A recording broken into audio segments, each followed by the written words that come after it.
Norfolk Suffolk was formed in 1974 as Norfolk Suffolk Insurance Services Limited. Over 40 years ago, the world was a very different place. 2 elections were held in the same year, resulting in a Labour government. ABBA were number 1 with Waterloo, and Paddy Hardiman founded our business, operating in the insurance and finance sectors. As the world has changed, so have we, and we'd like to present to you some of the events through the years. Back in the 1970s, computers weren't commonplace, with the Bakelite phone being the main source of communication. Who would have thought that a couple of chaps in California were starting a business in their garage named Microsoft and creating one of the biggest changes to the way that we all work? Later in the 1970s, we experienced the winter of discontent, with public services struggling. The financial outlook for individuals and businesses was grim. At the next general election, the UK voted in our first female Prime Minister. With sweeping changes to the country's economic model, the 1980s were upon us, and a different era of consumerism arrived, with the Sony Walkman high on everyone's must-have list. With your Walkman playing away, the start of the 1980s introduced us all to the Rubik's Cube and many novel ways of solving the puzzle. Technology continued to evolve, and in 1981 the slide rule was made redundant and the personal computer was introduced. Who would have foreseen the way that we take these for granted today? Following the recession, which ended in 1981, the economy continued to grow, at times reaching record post-war levels. As part of this growth, and to encourage the development of personal wealth, the now all too familiar FTSE 100 was introduced in 1984, starting at 1,000 points. It wasn't all plain sailing. Black Monday was just around the corner, where in a day markets lost almost a quarter of their value.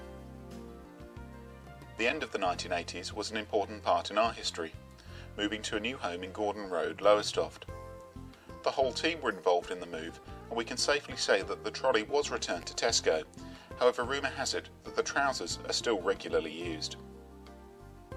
There was also significant change throughout Europe, with the Iron Curtain falling and the reunification of Germany changing many people's lives. The 1990s started with another landmark moment, with Nelson Mandela's freedom bringing a new wave of optimism. Here in the UK, the economy experienced a mixed time.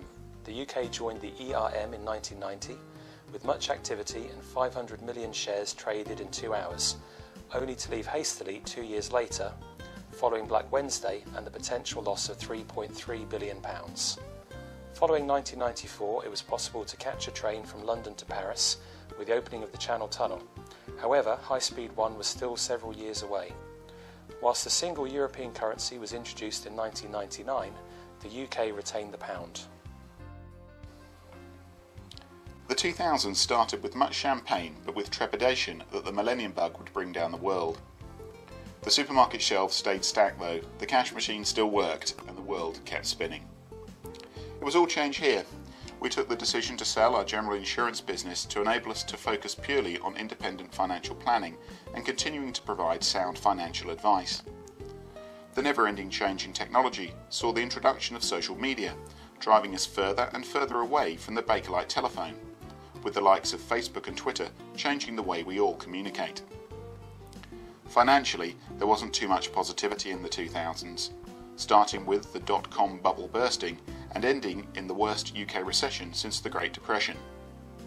The credit crunch gave much fear and uncertainty, with savers worried and panicked about the stability of the banking sector. We saw the first run on a bank for many years.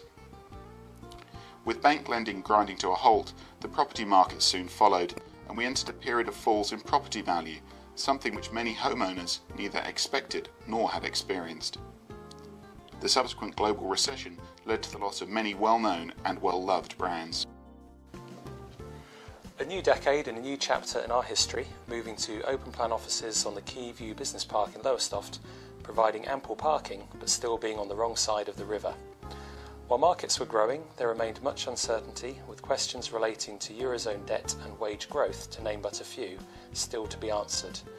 On a lighter note, the country celebrated the Queen's Diamond Jubilee and the successful hosting of the London Olympics. We also celebrated, as after much work we were granted charter status, thus demonstrating our commitment to providing an excellent level of service, with our advisors being qualified to a high standard and working to a code of ethics.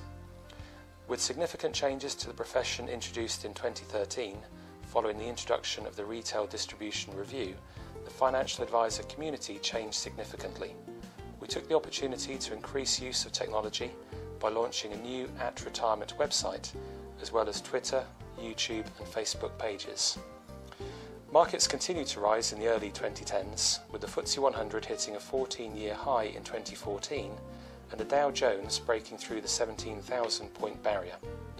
This brings us up to date, where in September 2014 we celebrated our 40th anniversary, which is rare for a financial planning firm, demonstrating our commitment to our clients and their investments, who we aim to continue to work with during the years to come.